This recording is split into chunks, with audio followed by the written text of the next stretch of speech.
하나님 앞에 영광을 돌려드립니다. 하나님, 오직 은혜입니다. 살아온 것도 은혜고 지금 산 것도 은혜고 앞으로 살아갈 날도 하나님의 은혜입니다. 오늘도 귀한 말씀이 쉽고 명확하게 잘 전달될 수 있도록 부족한 종을 성령의 두루마기로 입혀 주시옵소서. 예수님의 이름으로 기도 올리옵나이다. 아멘.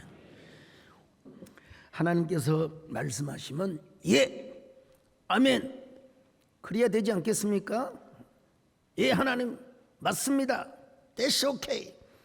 그런데 요나는 입이 막 부르르 터가지고 온갖 불평 불만을 다 내뱉어 버렸어요. 요나가 보기에는 니느웨가 반드시 멸망을 해야 하는데 망하지를 않는 거예요.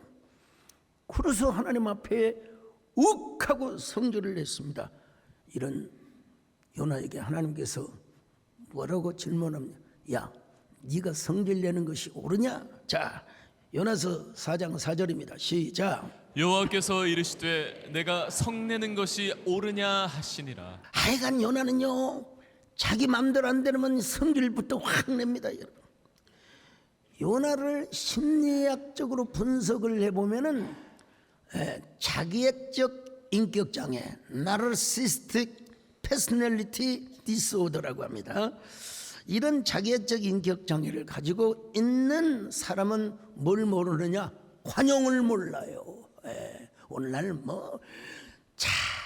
유튜브 보면 자기 생각이 다 옳다고. 여러분, 좀 대국가적이고 대사회적인 좀 이게 뭐라고 할까요? 메타 인지가 좀 있어야 돼요. 맨날 자기 말만 옳다고. 여러분,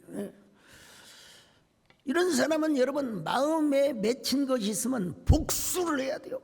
여러분, 중국 영화에 막 복수 혈전 나오지 않습니까? 자기가 사흘 동안 니느웨를 다니면서 여러분 40일이 지나면 멸망합니다. 여러분, 근데 요나는 하루만 외치고 다녔어요.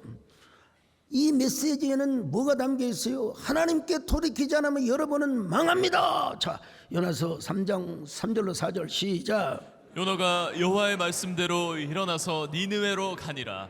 니느웨는 사흘 동안 걸을 만큼 하나님 앞에 큰 성읍이더라. 요나가 그 성읍에 들어가서 하루 동안 다니며 외쳐 이르되 40일이 지나면 니느웨가 무너지리라 하였더니. 여러분, 사흘 동안 다녀야 할 큰 동네를 하루만 다니면서 여러분 망합니다.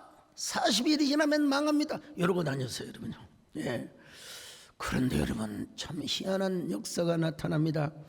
니느웨 사람들이 하나님을 믿고 금식을 선포하며 높은 자 낮은 자를 막론하고 굵은 베옷을 입었어요. 우리로 말한 삼베옷을 입은 거요. 예. 그리고 이 일이 니느웨 왕에게 들림에 왕의 보좌에서 일어나 왕복을 벗고 굵은 베옷을 입고 제위에, 이건 회개를 의미하는 하나의 이미지 언어입니다. 그뿐입니까? 왕과 그의 대신들이 조서를 내려 니느웨에 선포하여 이르되 사람이나 짐승이나 소나 양떼라 할 것 없이 아무것도 입에 대지 말지니 먹지도 말고 마시지도 말지니라. 여러분, 요나가 계속 이런 메시지를, 그 왕과 대신들이 이런 조서를 내렸습니다. 그러자 하나님께서 니느웨를 멸망하시지 않고 구원을 하시겠다는 것입니다. 자, 요나서 3장 9절로 10절 시작. 하나님이 뜻을 돌이키시고 그 진노를 그치사 우리가 멸망하지 않게 하시리라. 그렇지 않을 줄을 누가 알겠느냐 한지라. 하나님이 그들이 행한 것 곧 그 악한 길에서 돌이켜 떠난 것을 보시고 하나님이 뜻을 돌이키사 그들에게 내리리라고 말씀하신 재앙을 내리지 아니하시니라. 그러니까 요나가 또 화를 냅니다, 여러분. 화만 냅니까? 하나님, 제 생명을 데려가 주십시오. 저는 더 이상 살고 싶은 마음이 없습니다. 여러분, 이건 통곡이 아니라 지금 분노를 하고 있는 것입니다, 여러분. 그러자 하나님께서 자비로운 음성으로 요나야, 내가 성내는 것이 옳으냐? 또 물어보셨어요. 자, 요나서 4장 3절로 4절입니다. 시작. 여호와여 원하건대 이제 내 생명을 거두어 가소서. 사는 것보다 죽는 것이 내게 나음이니이다 하니 여호와께서 이르시되 내가 성내는 것이 옳으냐 하시니라. 여러분, 하나님의 선지자라면 하나님의 마음, 하나님의 깊은 의중을 잘 파악해야 하지 않겠습니까? 어떻게 하면 하나님을 기쁘시게 하며 뭐 웨스터민스터 대소요리문답 할 것 없이 다 사람의 제일 되는 목적이 뭡니까? 하나님을 영화롭게 하고 그를 영원토록 즐거워하는 겁니다, 여러분. 예.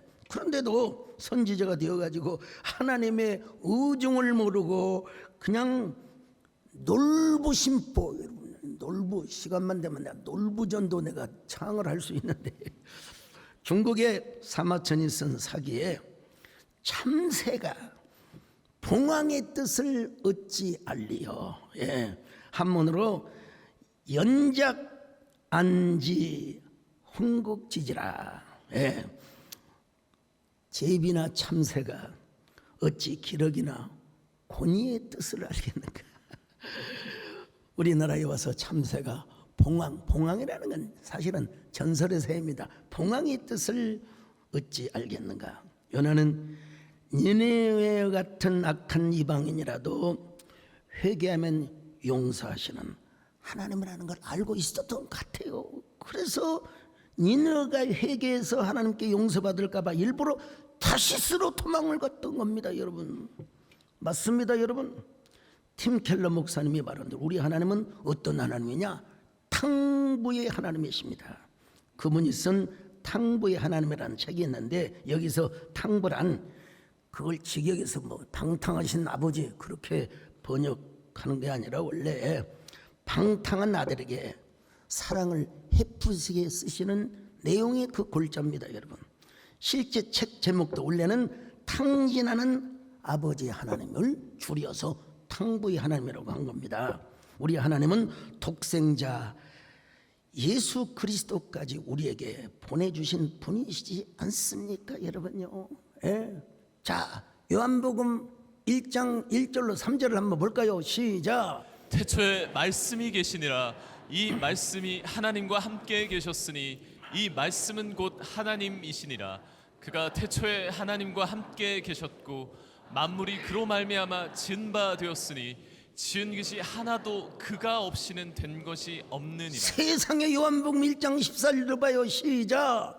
말씀이 육신이 되어 우리 가운데 거하심에 우리가 그의 영광을 보니 아버지의 독생자의 영광이요 은혜와 진리가 충만하더라. 하나밖에 없으신 독생자 외아들을 우리에게 여러분 어찌 보면은 해프게 너무 세상에 그냥 아낌없이 주시는 우리 하나님의 사랑. 예. 누가복음 15장을 보면은 뭐 탕자의 비유가 나오지 않습니까? 예. 둘째 아들이 탕자가 되어 돌아왔을 때 아버지는 그를 용서하고 제일 좋은 옷을 입히고 가락지를 끼워주었습니다. 살찐 송아지를 잡고 동네 사람들을 초청하여 잔치를 베풀었습니다. 근데 맏아들 형은 그걸 못 봐요. 나는 아버지의 말씀을 다 순종하고 아버지가 시킨 일을 다 내가 순종했었는데 말이요. 저렇게 아버지의 재산을 탕진하고 돌아온 유흥생활에 찌들다가 돌아온 저 동생놈을 세상에 어떻게 용서하실 수 있단 말인가. 그러나 여러분, 아버지는 둘째 아들을요 어떻게 맞이하여 주셨습니까? 자, 누가복음 15장 20절 봅니다. 시작. 예, 일어나서 아버지께로 돌아가니라. 아직도 거리가 먼데 아버지가 그를 보고 측은히 여겨 달려가 목을 안고 입을 맞추니. 자, 22절로 23절 계속 봅니다. 시작. 아버지는 종들에게 이르되 제일 좋은 옷을 내어다가 입히고 손에 가락지를 끼우고 발에 신을 신기라. 그리고 살찐 송아지를 끌어다가 잡으라. 우리가 먹고 즐기자. 같은 핏줄을 나누는 형제인데도 불구하고 형은 동생을 용납하지 못한 거예요. 근데 아버지는 돌아온 탕자를 여러분 용서해 주셨습니다.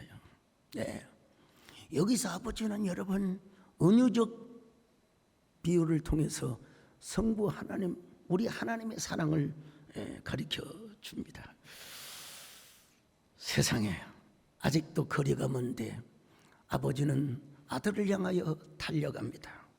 그리고 그를 끌어안고 입을 맞추며 그래 돌아오기를 잘했다. 손에 가락지를 끼우고 제일 좋은 옷을 입히며 살찐 송아지를 잡아서 잔치를 했습니다. 여러분, 그래서 팀 켈러 목사님은 이미 고인이 되셨지만 우리 하나님을 가리켜서 어떤 하나님이냐? 자신의 사랑을 낭비하시고 돌아온 탕자를 너그럽게 받아주시는 하나님이래요. 아마 아버지는 집을 떠난 아들을 향하여 이런 노래를 부르며 기다리고 있었을 것입니다. 여러분, 어서 돌아오, 어서 돌아만오. 지금 죄가 아무리 무겁고 크기로 주었지 못감당함 못 받으시리요. 우리 주의 넓은 서슴 하늘보다 넓어. 여러분, 이 누가복음의 탕자의 비유에서 맏아들과 요나는 어쩌면 그렇게 딱 맞아 떨어지는지 모르겠어요. 요나가 하루는 성 밖으로 나가서 자기를 위하여 초막을 짓고 뭐 때문에 초막을 졌죠? 니느웨 저놈들이 망하나 안 망하나 이걸 보기 위하여. 여러분, 자 요나서 4장 5절입니다. 시작. 요나가 성읍에서 나가서 그 성읍 동쪽에 앉아 거기서 자기를 위하여 초막을 짓고 그 성읍에 무슨 일이 일어나는가를 보려고 그 그늘 아래 앉았더라. 그때 하나님께서요 참 인자하신 하나님 박능쿨을 예비하사 요나를 가리게 햇빛을 가리 직사광선을 여러분 피하게 해 주셨어요. 요나서 4장 6절입니다. 시작. 하나님 여호와께서 박넝쿨을 예비하사 요나를 가리게 하셨으니 이는 그의 머리를 위하여 그늘이 지게 하며 그의 괴로움을 면하게 하려 하심이었더라. 요나가 박넝쿨로 말미암아 크게 기뻐하였더니. 여러분 얼마나 좋아요. 직사광선을 피해서 박능쿨이 딱 초막을 가려주니까 얼마나 좋아요. 근데 우리 하나님께서 새벽에 벌레를 예비하사 박능쿨의 줄기를 갉아먹어요. 거기에다가 동풍이 불어와요. 여러분 동풍은 아라비아 사막에서 불어오는 뜨거운 바람을, 그러니까 박능쿨이 금방 시들어버려요. 요나서 4장 7절로 8절 시작. 하나님이 벌레를 예비하사 이튿날 새벽에 그 박넝쿨을 갉아먹게 하심에 시드니라.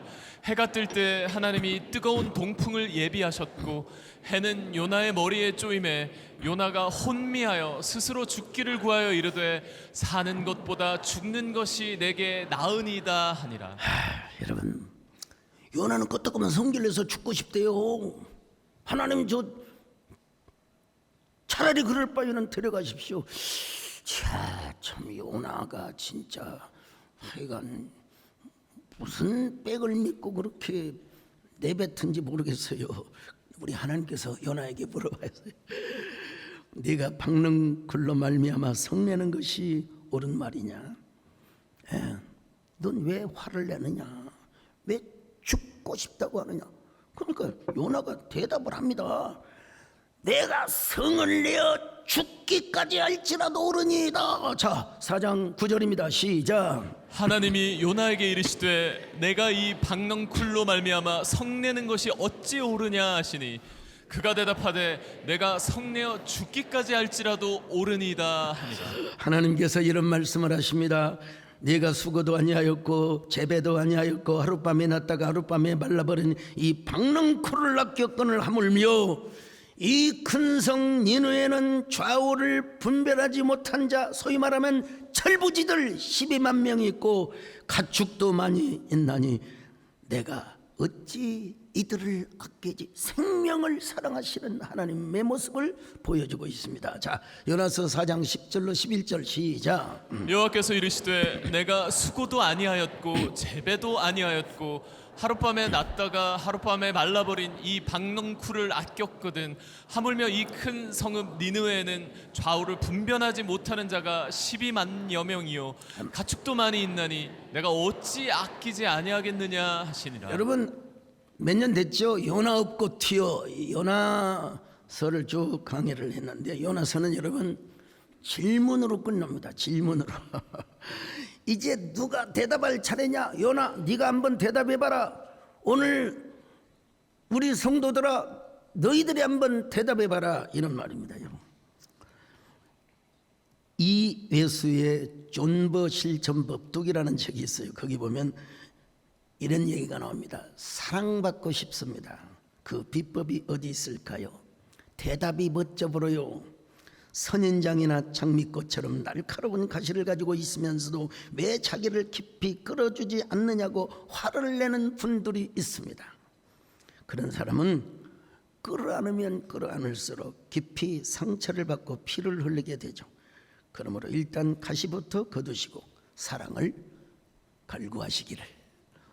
이렇게 끝납니다, 여러분. 사랑받으려면 자기 안에 가시부터 제거하래요. 마음의 가시가 있으면 말의 가시가 있고 표정과 행동에 그 가시가 나타난다는 것입니다. 책은 말합니다. 이 세상에서 가장 좋은 실력이 뭐냐? 그것은 바로 사랑받는 실력이래요. 사랑받는 능력이 가장 큰 실력이래요. 아니 하나님께서 우리에게 은혜를 주시고 독생자 예수 그리스도까지 보내셨는데 뭐가 그리 불만입니까? 불평입니까? 여러분, 하나님의 은혜와 사랑을 받는 거, 이것이 여러분 우리의 가장 큰 능력인 줄로 믿습니다. 사랑을 받는 사람은 세상에 나가서도요 인정을 받습니다.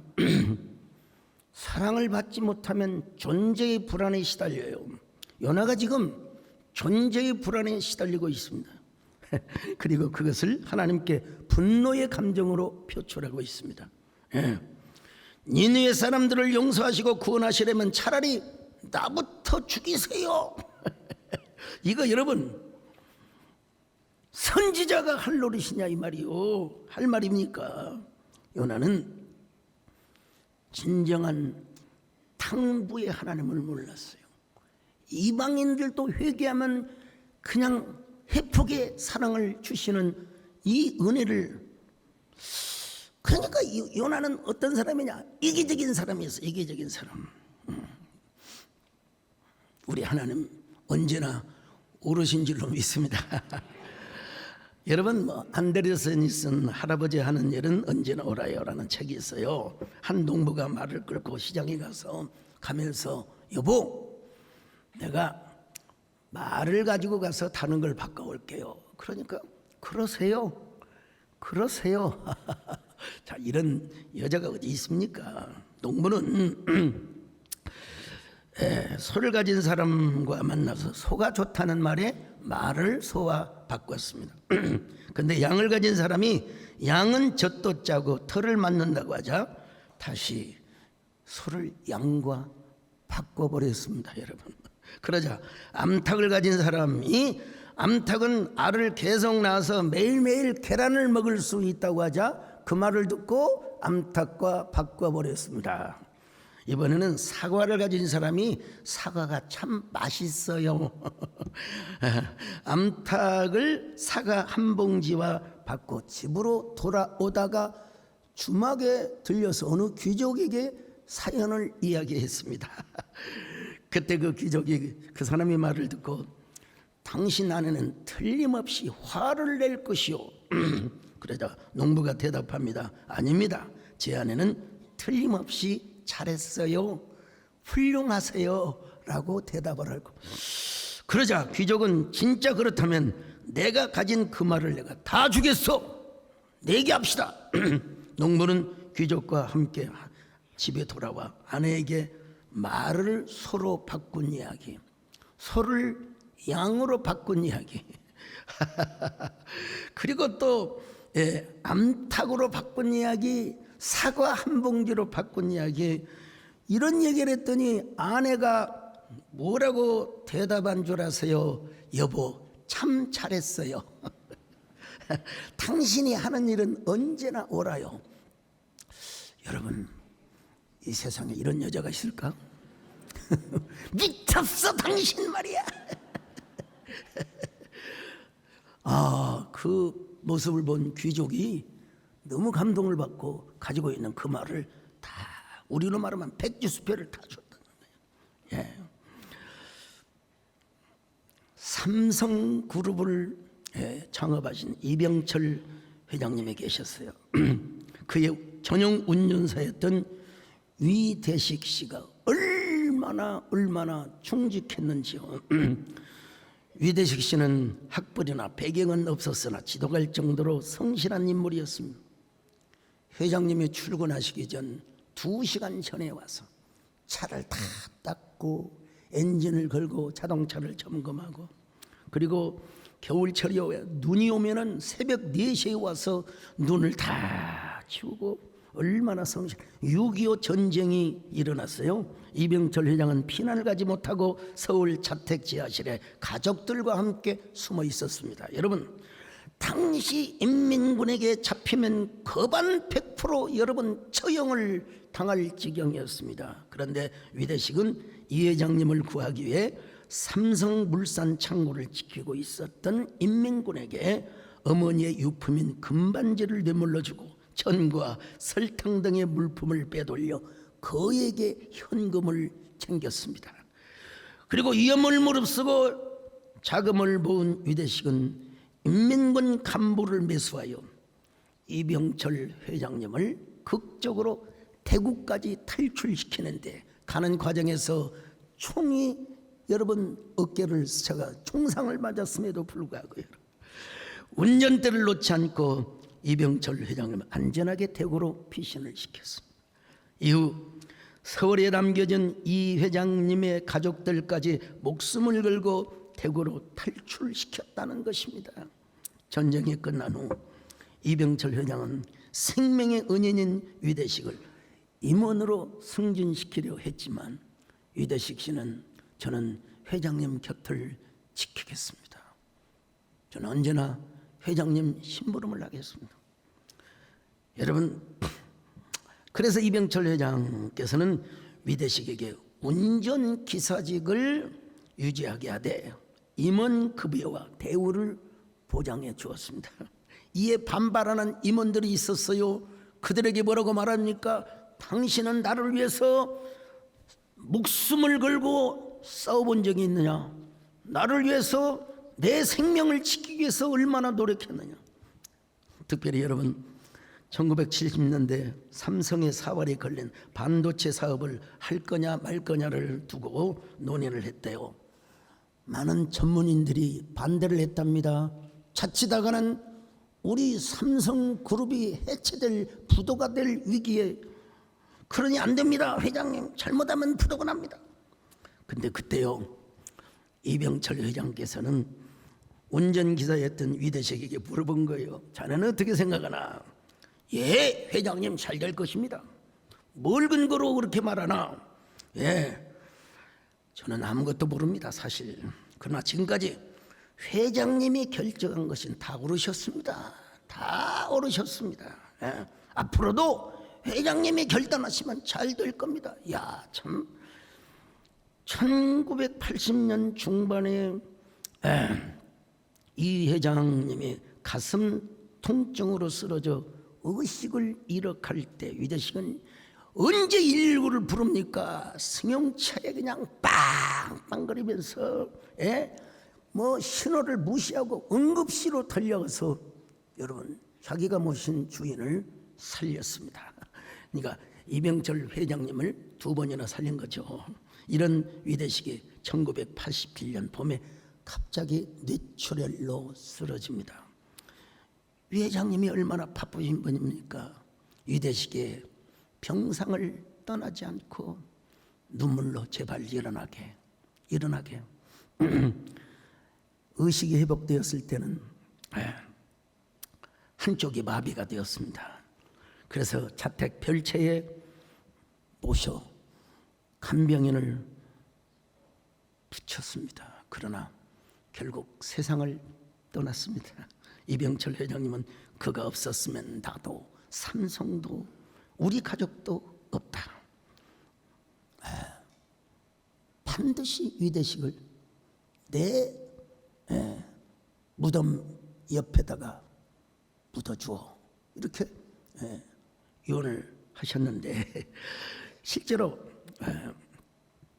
위대식 씨가 삼성에 저 용인에 선산이 있습니다. 여러분 선산에 묻히는 건 사실이지만 가족들이 어떻게 운전기사를 회장님 옆에 묻을 수가 있느냐 그렇게 해서 선산에만 묻혔다는 내가 이 기록을 봤습니다만은 자 여러분 제가 무슨 얘기를 하려고 하느냐 한 기업의 회장의 결단도 무조건 옳다고 여겼던 위대식이 있다면 여러분 우리가 어떻게 하나님의 일을 가타부타 여러분 따질 수가 있단 말입니까 여러분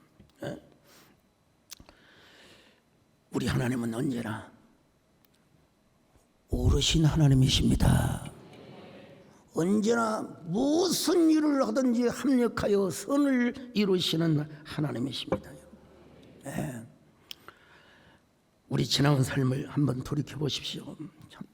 한때는 섭섭하고 한때는 좀 하나님 앞에 불평하고 오늘 조기범 장로님이 기도하신 것처럼 선악과를 선택하고 그럴 때가 있었죠. 그러나 여러분 돌이켜 보니까 하나님은 우리를 한 번도 실망시켜 본 적이 없지 않습니까? 언제나 좋은 길로 아멘의 길로 예수의 길로 복된 길로 승리의 길로 역전의 길로 제 삶도 돌이켜보면요 왜 하필이면 나를 광주신학교로 보냈을까 참 지나고 보니까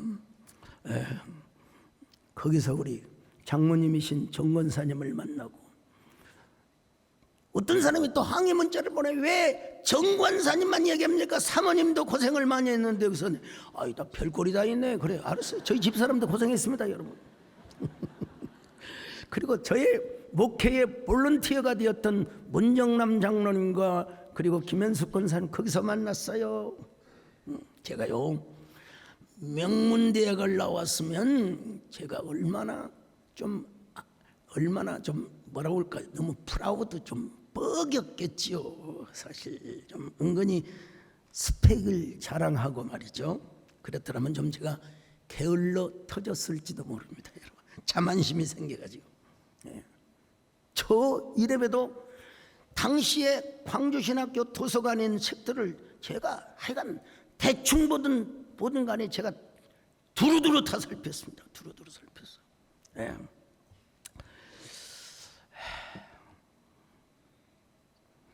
제 마음에 명문대를 나오지 못한 열등감이 저를 지배할까 봐서 저는 진짜 책하고 씨름을 하였습니다. 목사가 여러분 뭐 안 읽어본 책이 없어요. 찹팍 그냥 아주 이런 독서를 많이 쭉 했어요. 제 서재에 다 세보진 않았지만 한 2만여 권의 책이 있어요. 3분의 1은 다 제 손을 거쳐간 책입니다. 제가 다방면의 식견을 가지려고 얼마나 독서를 많이 하려고 했으면 그랬겠습니까 여러분. 책만 읽은 줄 아십니까? 하나님 앞에 애타게 기도하였습니다. 하나님 기왕에 저를 부르셨사오니 하나님 저를 귀하게 멋진 그릇으로 사용하여 주시옵소서. 이 시대에 필요한 종으로 사용하여 주옵소서. 주여 귀하고 복된 종으로 사용하게 하여 주옵소서. 주님 내가 여기 있사오니 나를 보내소서.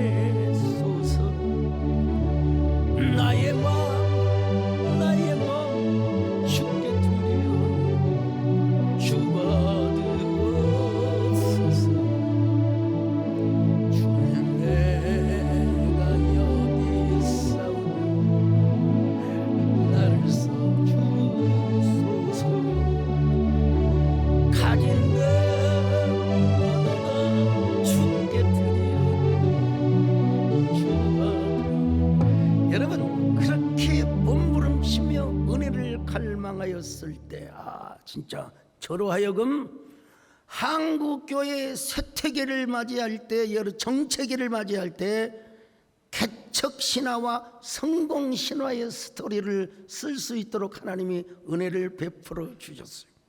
여러분, 이 예배당을 짓는데 두 부류의 사람이 있어요. 소강석이 망한다, 두고 봐라. 분명히 망하고 부도날 것이다. 이런 사람은 배가 아픈 사람, 가스 명수를 먹어야 되는 사람.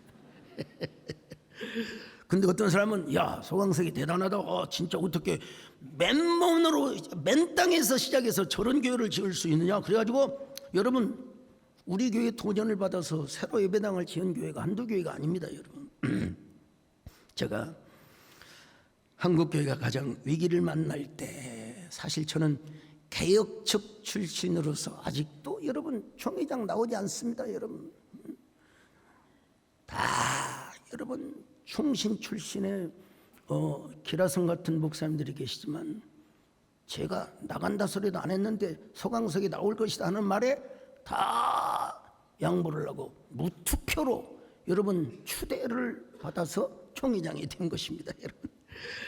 그리고 여러분, 내가 안 하려고 그렇게 생떼를 떴는데 어쩔 수 없이 흠결이 없는 여기 소강석 목사가 한국교회 총연합 대표회장을 해야 된다고 네, 여러분 그렇게 해서 된 것입니다, 여러분. 하나님께서 저에게 메타인지 수업을 잘하도록 메타인지 훈련을 해주신 것 같습니다, 여러분. 네. 여러분, 제가요 분쟁하는 교회에 가서 화목을 시키는 목사였습니다. 여러분 다 여러분 언론을 통해서 아시겠지만은 진짜 교회가 두 조각이 나가지고 맨날 반대편에서 공격하고 제가 여러분 그분들 다 화해하도록 만들었어요. 그래서 어느 선배 목사님, 어이 소 목사 어떻게 당신은 그렇게 화해를 시켰어요? 제가 그랬어요. 하나님 은혜로 했습니다. 하나님 은혜로 했습니다. 우리 한국교회가 예배 중단의 위기에 이르렀을 때 저는 부지런히 예배 회복에 앞장을 섰던 사람입니다, 여러분요. 일부 사람들은 오해하고 있는데 제가 총회장 때 19명의 예배를 했다고 여러분 그 무식한 소리입니다. 여러분 제가 총회장 하기 전에 제가 한기총 대표회장 하기 전에 그냥 획일적으로 그냥 19명 이건 말이 안 되죠. 공간대 비율로 해야죠. 제가 물론 한국교회가 국민 보건에 앞장을 서야죠. 초대교회 우리 한국교회 초창기 또 칼빈의 쿼런틴 시스템, 칼빈과 루터도 다 전염병 시기에는 여러분 다 거리두기 제한을 하고 또 신방을 통한 예배를 하고 그랬어요. 그렇다고 여러분 이렇게 큰 예배당에 19명만 예배 드리면 되겠습니까? 여러분 말이 안 되죠. 그래서 저는 정부의 방역당국에 합리적 대안을 제시했습니다. 개척교회는 19명이지만 대형교회를 최하 20%, 30%, 20% 하면 한 2m씩 떨어져도 되거든요. 그렇게 해서 예배를 드리도록 해야지. 그래서 저의 설득으로 20%, 30%, 50% 그리고 70%, 70%면 다 하는 거나 마찬가지. 이렇게 방역을 지키는 교회는 코로나 확산이 안 되더라고요. 그래서 코로나가 극에 달할 때 저희 교회는 한국교회 최초로 화상 줌 예배를 드렸습니다. 그때 성도들 한 사람 한 사람이 얼마나 소중한가. 진짜 눈물을 흘리며 저들을 축복하였습니다. 여러분 무슨 노래를 부르면서요. 성도님이 얼마나 내게 소중한 사람인지 헤어져 있다가 보니 이제 알 것 같아요. 성도님이 얼마나 내게 필요한 사람인지 헤어져 있다가 보니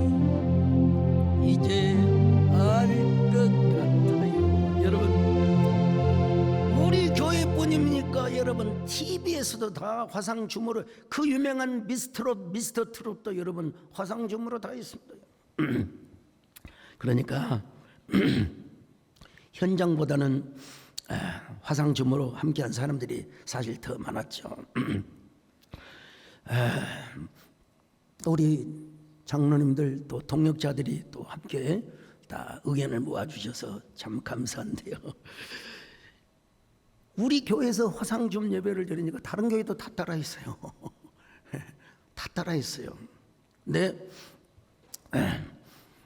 우리 지역교회 목사님들을 초청을 해서 어떻게 화상줌 예배를 드리는가, 거기에 대한 경비와 지원까지 다 해드렸습니다. 이제 코로나가 어느 정도 끝나갈 무렵에 한 번은 600명, 한 번은 1000명을 초청을 해서 우리가 어떻게 이 코로나를 극복해 왔는가, 한 명의 확진자도 없이 그런 이제 강의를 하고 1인당 미자립 교회 목사님들에게 100만 원씩 격려금을 주었습니다, 여러분. 그리고 저 부산, 대구, 광주, 목포에서 오신 분들은 또 교통비를 따로 드렸습니다, 여러분. 어떻게 그렇게 했는지 지금 보면 아슬아슬합니다. 아무튼 그때 우리 교회에 와서 도전을 받은 개척 목사님들이 2명, 3명, 4명, 5명 모이는 교회가 25명, 30명으로 부흥을 했대요. 5, 60명 모이는 교회가 100여 명으로 부흥을 했대요, 여러분요. 제가 그랬습니다. 신방이 이루어지지 못할 경우는 아파트에 가서 핸드폰 전화를 해서 베란다로 나오게 해라. 그래서 핸드폰으로 축복 기도를 하고 핸드폰으로 하나님 말씀을 전가해 줘라. 다 그렇게 영적인 네트워킹을 해라. 여러분, 저는 방역복무나 정부를 향해서 막 소리를 지르고 으르렁거리지 않았어요. 밝은 미소를 지으면서 실제로 있었던 일입니다. 총리실에서 옆에 총무원장님이 계셨어요. 큰스님, 절에서 법회가 필요합니까? 안 필요합니까? 필요하죠. 그럼 왜 말 안 하는 거 계세요? 법회는 하되 산불 조심은 해야 됩니다. 내가 훈계를 딱 하고요. 여기 주교의장님이 계세요. 주교의장님, 천주교에서 미사가 필요합니까? 안 필요합니까? 필요하죠. 그럼 말씀으로 하셔야지 왜 말씀을 안 하세요? 그 대신 성찬식은 조금 당분간 중지하셔야 됩니다. 총리님 보십시오. 다들 기독교만이 원하는 게 아닙니다. 타종교 다 원하는 것입니다. 그래서 여러분, 그때 여러분 스마일 총리, 정세균 총리님 스마일 총리 그분이 우리들의 설득을 당하여서 20% 30% 이렇게 올려가게 돼요. 우리 교회도 아슬아슬한 적이 사실 있었죠. 제가 그렇게 강조를 했는데도 세상에 2 아들이 코로나에 걸렸어요. 그 교회 오지 말아야 되거든. 근데 세상에 제가 우리 교회에서 총회를 하는데 왔어요. 만약에 그가 코로나 확진 판정을 받으면 우리 교회에 참석한 모든 총회 목사님들도 다, 여러분 물론 거리두기 제한은 했지만 다 가서 잘못하면 교회 폐쇄 조치를 당할 뻔했어요. 또 어떤 분은 코로나 걸린 부부와 함께 2시간 반 동안 식사를, 그것도 모자라 차를 마시고 그리고 성가대에 섰어요. 근데 하나님께서 정말 아낌없이 은혜를 베풀어 주셨어요. 우리는 정말 돌아온 탕자와 같았지만 우리 하나님은 아낌없이 사랑을 베풀어 주셔서 근데 그 대신 여러분, 제가 간이 저리도록 기도했습니다. 하나님은 한 번만 봐주십시오. 2번도 아닙니다. 한 번만 봐주십시오. 만약에 총회를 하는 과정에서, 그리고 한교총 대표회장으로 섬기는 세den교회 수백 명, 참 확진자가 나면 어떻게 되겠습니까? 제가 처음 말씀드리는데 맨날 교회발 언론에 글이 나왔거든요. 그래서 타종교 지도자들과 함께 이거 합의를 도출해냈습니다. 종교시설 교회발보다 종교시설하면 좀 완충 그런 역할을 하지 않습니까? 그분들이 또 아낌없이 저의 제안에 동의를 해주셨습니다. 우리 하나님은 다시 생각해봐도 언제나 오르신 하나님이셨습니다. 그러면 그럴수록 우리가 애절하게 기도하면 기도할수록 하나님이 은혜를 베풀어 주신다는 사실입니다. 그러니까 저는 하나님께 불평하고 화를 내기 전에 먼저 하나님께 기도합니다. 눈물을 흘립니다. 울고 또 울었습니다. 저 스스로 코로나 시기에 울보목사라고 별명을 지었습니다.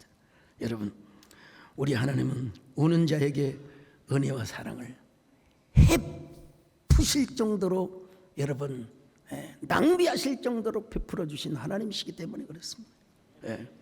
그랬을 때 우리 교단, 어느 교단도 생각하지 못했던 목사 장로 기도회를 우리 교회에서 했고, 불의 연대기, 불의 연대기일 때는 더 많이 모였어요. 아무튼 물론 공연할 때 거리 두기 제한을 지키려고 했습니다. 처음엔 지켰는데 자꾸 사람들이 오니까 시청에서도 왔고 도청에서도 왔고 문화체육부에서도 여러 번 왔어요. 한 명의 확진자가 나타나지 않았습니다. 여러분, 오히려 감시하려 왔던 우리 그분들이 은혜를 받고 갔어요. 야, 참 대단합니다. 정말 대단합니다. 마스크를 쓰고 불의 연대기 그 사진 없습니까? 마스크 쓰고.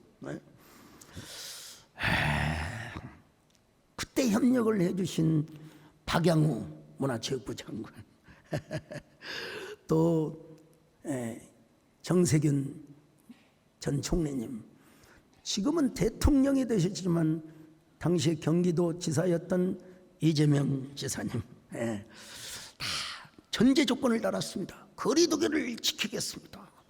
그렇지 않으면 우리가 벌금을 내겠습니다. 뭔가를 던져줘야 되지 않겠습니까? 무작정 하는 것보다.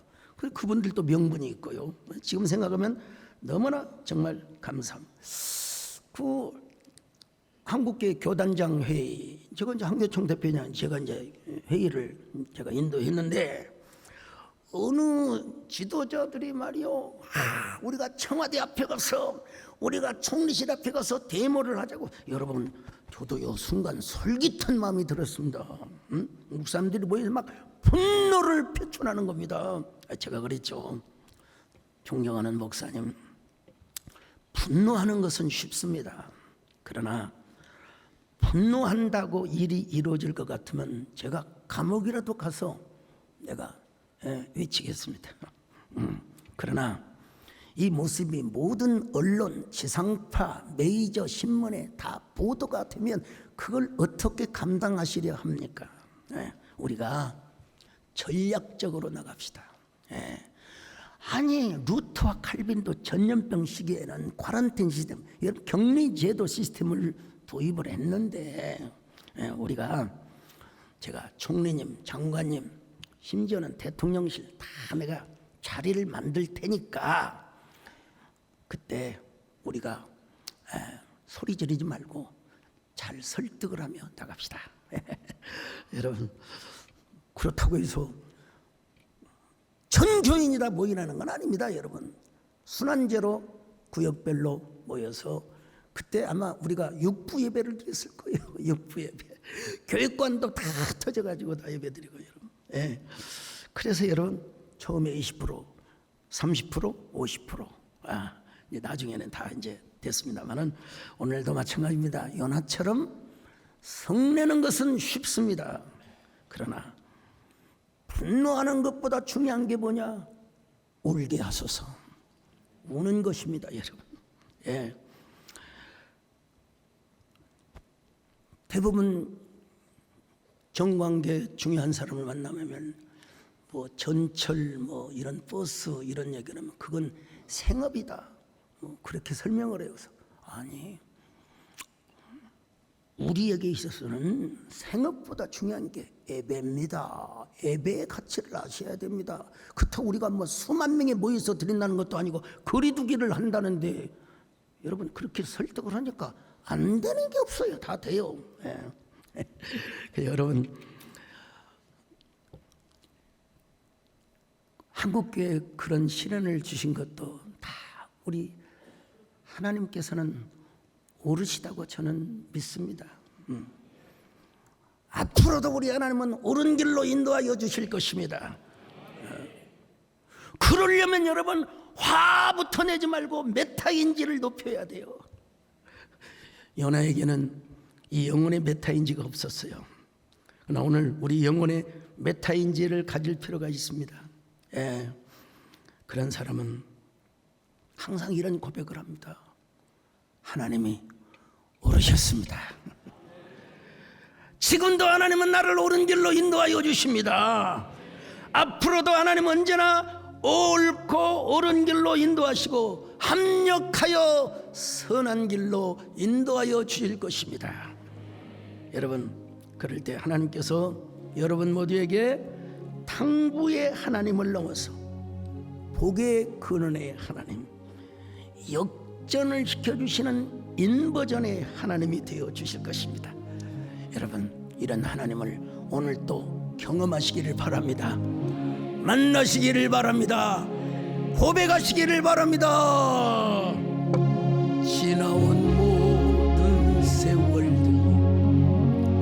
돌아보아도 그 어느 것 하나 주의 손길 안 미친 것 전혀 없네. 하나님 우리 모두 화부터 내지 말고 영혼의 메타인지를 소유하게 하시고 언제나 하나님은 옳고 옳으시다는 사실을 고백하며 그 하나님을 찬미하는 저희들 되게 하여 주시옵소서. 예수님의 이름으로 기도 올려옵나이다.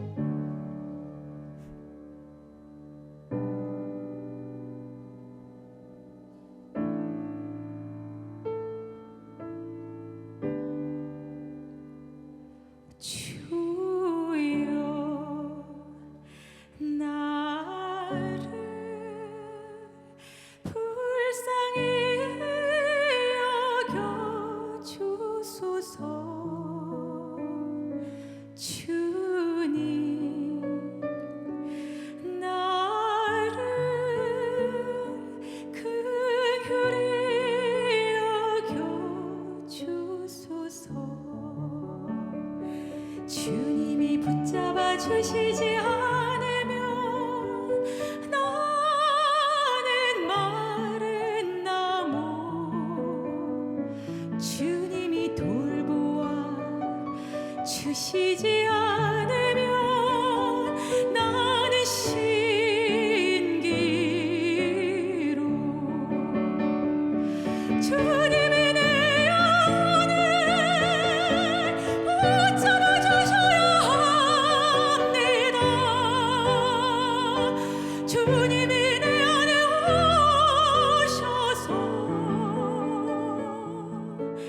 영혼의 빛이 되어 주시고 희망의 등불이 되어 주소서.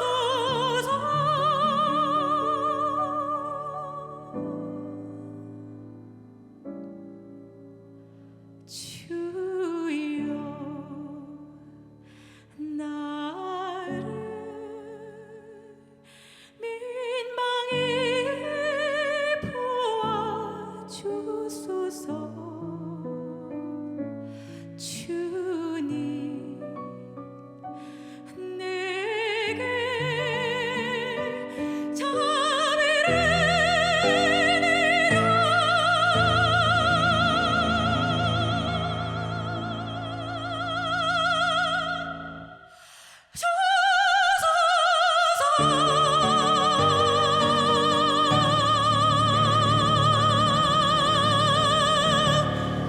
주님께 감사를 드립니다.